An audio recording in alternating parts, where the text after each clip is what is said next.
Paulo, vamos agora aqui falar um bocadinho na parte mais política. Quando é que tu decidiste ir pelo caminho da política? Foi uma coisa que tu pensavas desde o início ou foi um acaso, aconteceu? Não, quer dizer, a coisa política, e eu vou dizer, para mim eu penso que há duas qualidades de políticos. Com uma pessoa que tem ambições de ser político e envolve-se na comunidade para ajudar na política. Outros são pessoas envolvidas na comunidade e de seu envolvimento e história depois entram na política. Como eu disse, eu era ativo na Irmandade do Vinho e Espírito Santo e já ouvi esses sujeitos lá envolvidos na política. Eu comecei a ajudá-los, a segui-los nas campanhas e disso, quando houve uma abertura, eles encorajarem para correr. E foi assim a minha entrada. O teu primeiro cargo foi senador estadual? Não, o primeiro eu servi no comitê escolar por um pouco tempo. Depois 3 turnos na Câmara Municipal, como vereador. Depois 3 turnos no Senado. Depois de Sereno. No Senado, porque pronto, vamos falar a nível mais do Estado. Tá, depois. Como é que se deu, tu vieste ocupar um dos cargos e ainda no outro dia estávamos a falar nisto, que aquele senador sempre foi de origem mais portuguesa. Vieste substituir quem? Bem, uma coisa interessante, o distrito, hoje é o distrito 14, penso eu, no meu tempo era 42, trocarem os nomes. Desde 1958 até 2019, 60 anos seguidos, foi representado por uma pessoa de origem portuguesa. O primeiro foi um Gilberto Rocha, o pai madeirense, nascido na Madeira, teve aquele cargo de 8 anos. Depois dele veio um Guilherme, o Bill Castro, teve o cargo de 16 anos. Depois do Bill Castro veio o João Correia, e ele teve lá 10 anos. Eu veio depois do João Correia e eu tive 6 anos. E depois uma pessoa bem conhecida, o Daniel da Ponte, veio e servi 20 anos. Segui de 60 anos. Há 195 países no mundo. E fora de Portugal e talvez Brasil, e não sei de certeza Brasil, penso que não há distrito nenhum político que tenha tido uma pessoa de ascendência portuguesa seguida por 60 anos a representar aquela área. Isso é uma coisa que no mundo inteiro nunca se deu, e foi aqui no estado de Rhode Island e na cidade de Providence. Já viste, aquele orgulho, isso prova de Rhode Island. E Paulo, como é que se dá a tua transição de senador para ires ocupar o cargo de tesoureiro estadual? Bem, na altura eu era o único a servir no Senado ou na Casa dos Deputados, tinha experiência bancária. E eu disse, bem, quando houve uma vaga, eu disse, vou tentar ver se isso dá jeito. E graças a Deus, a primeira campanha foi difícil. Só ganhei para 2% do voto, mas o turno era de 4 anos. A segunda vez ganhei assim mais forte e há um limite. Uma pessoa pode servir 2 vezes ou um total de 8 anos naquele cargo. Foi o cargo, e como eu digo, eu acho que não estou errada, que o mais alto que um português já ocupou aqui no estado de Rhode Island. Eu tenho que dizer a verdade. Antes da secretária do Estado, houve uma senhora chamada Barbara Leonard. E só depois dela ser eleita, nós soubemos que ela era portuguesa. Mas ela nunca se ligou à comunidade e ela disse-me pessoalmente que ela criou-se fora da comunidade. O avô, o nome era Martins, mas ela nunca se ligou assim. Ela, a verdade tem que dizer, foi a primeira. E foi o segundo. E uma pessoa disse, bem, que eles queriam dizer que era o primeiro. Eu disse, não sou o primeiro. E eles disseram, tu és o primeiro ativo. O primeiro ativo português o mais alto. É verdade. Assim. Quais foram os teus maiores desafios enquanto foste tesoureiro do Estado, nesses 8 anos? Bem, a economia sempre é uma coisa difícil. Um dos cargos do tesoureiro era o sistema de reforma dos empregados estaduais, todos os professores de sistema pública, e é difícil. Uns bilhões de dólares, não milhões, mas bilhões de dólares, e uma pessoa tem que ver se aquilo fica de uma forma segura para haver as reformas para as pessoas que morassem na altura de precisarem. Quando tu terminaste o teu mandato, e sabendo que era de 8 anos apenas, acabaste com um sentimento de dever cumprido, ou se pudesses, tinhas feito algumas coisas diferentes? Bem, qualquer coisa na vida, sempre há coisas, se eu podia fazer diferente, fazia. Mas no fim daquele cargo, eu tive 20 anos seguidos eleitos. Começando na vereador de Câmara, sabe? Eu disse, bem, ao fim de 20 anos, se eu posso sair com um nome ainda limpo, quer dizer, na política às vezes não é fácil. A minha família já fez sacrifícios suficientes.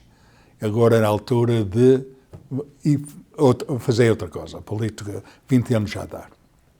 E também, Paulo, permita-me dizer esse reconhecimento público, que eu acho que começaste bem e eu acabo, que há dois tipos de políticos. E ainda bem que o Paulo Tavares foi aquele político que naturalmente seguiu o caminho da política através da sua comunidade e não usou a comunidade para sobressair ou fazer o que tu fizeste até hoje. Mas eu não podia terminar essa parte política sem ter também dois políticos que hoje em dia nos dizem também muito, que ainda estão no ativo e eleitos, e que passado todos esses anos, porque já estás fora da política há alguns anos, terem essa mensagem para te deixar. Vamos começar.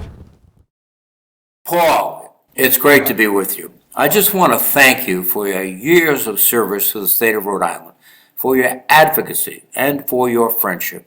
You've made a tremendous difference in the lives of hard-working Rhode Islanders, and you've made our state a better place. Obrigado por tudo. Thank you, Marcia.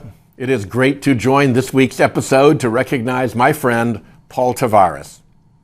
Paul served as General Treasurer when I was Rhode Island's Attorney General, and we worked very closely together. One of Paul's greatest accomplishments was his creation of Rhode Island's College Bound Fund, which has helped countless Rhode Island students and their families save for their college education. Paul, you've been a wonderful friend. You've been a great leader in Rhode Island and in our cherished Portuguese community. I wish you all the best. Uau. Quer dizer, duas pessoas que eu tenho muito respeito para eles. E nós não ficamos a nível estadual, fomos federal. Federal.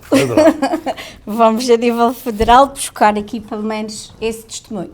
Eu acredito que, Paulo, tanto nas palavras do senador Jack Reed ou das palavras do senador Sheldon Whitehouse, são muitos e muitas outras pessoas que se cruzaram contigo durante a tua vida política e que poderiam hoje estar aqui também a dar o seu testemunho. Vamos aqui a uma pergunta que há pouco referias e que eu tive muito gosto em ouvir-te fazer o último discurso que fizeste há relativamente pouco tempo no Phillips Street Hall, porque aquele clube é um pouco o teu clube de coração também, porque já fizeste muito pelo clube, pela comunidade, e há pouco também referias que nós no estado de Rhode Island, na cidade do East Providence, durante 60 anos tínhamos um representante português, luso ou luso-descendente, que nos representava. E eu defendo isso, e eu não sei se tu és da mesma opinião que há. Nós portugueses, quando temos em cargos políticos ou cargos de responsabilidade, pessoas que se identificam como da nossa comunidade, defendem sempre a nossa comunidade de forma diferente. Puxam daqui, puxam dali, defendam, sempre por vezes de uma forma politicamente correta, mas o bichinho de defender, e tu concordas com essa minha opinião ou não? De que quando se é português a gente está sempre a tentar puxar mais para o nosso lado. Quer dizer, cada um puxa a sardinha para a sua brasa. E eu penso que isso é verdade. O que é difícil às vezes, mas faz parte da vida, é quando dois portugueses correm contra um e outro. E às vezes isso faz divisões entre a comunidade, que é um pouco mais difícil. Mas eu penso que eu concordo totalmente com o que você disse, que cada um puxa a sua sardinha para a sua brasa. É verdade. E Paulo, o que é que aconteceu em East Providence? Porque é que o caminho seguiu este caminho e nós termos perdido uma representação a nível do Estado de Rhode Island de origem portuguesa? O que é que aconteceu? Não sei, eu penso que talvez aqueles que estavam ativos nos clubes, na paróquia, etc., decidirem de não correrem. So, nós, naquela altura, nós não tínhamos uma pessoa própria para seguir. E eu penso que talvez isso é uma coisa maior, que muitas pessoas mais jovens estão-se a perder o valor de entrar na política. E isso é uma coisa que dá prejuízo à nossa sociedade. O que é que achas que nós podemos fazer diferente para tentar puxar esses jovens, essas novas gerações, a terem interesse pela política, a terem interesse em defender os nossos interesses? Isso é uma pergunta difícil de responder, que eu penso que muito disso vem ao nível federal. Quer dizer, hoje em dia há um discurso horrível. Quer dizer, não recordo-me, na minha época, na minha história política, isso que há hoje. Quer dizer, eu trabalhava bem com pessoas de outros partidos, nós concordávamos numa coisas, não noutras, mas trabalhávamos civilmente. E hoje é um discurso que é mais... estou procurando uma palavra que não vou achar, mas mais difícil, harder. It's uglier. Politics is uglier today. Os tempos são diferentes, as mentalidades, às vezes o sentimento, a educação de algumas pessoas, pronto, passa também um bocadinho por aí. Na tua posição e tendo a experiência que tu já tens, e és um jovem, eu não estou... O que é que achas que ainda falta fazer? A nível de termos mais presença política na nossa comunidade. Eu entrei na política, houve aqueles que vierem antes de mim, mas voltarem e darem uma mão para levantar, para seguir. E eu penso a minha obrigação é quando eu tenho habilidade e posso ajudar outros a seguir naquele caminho. Isso é o nosso dever. Eu acho, Paulo, que disseste tudo. Paulo, planos para o futuro? Para além de ainda de continuar a apoiar os teus netos, as tuas filhas, o que é que falta fazer mais?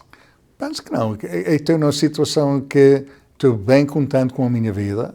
Quer dizer, a saúde, agora é peça de saúde para viver os últimos dias, sejam poucos ou sejam muitos, e com a alegria da família e dos amigos. E é isso que nós queremos, é que o Paulo continue por muitos mais anos com esta linda família, mas continuar também a ser esse amigo desta comunidade.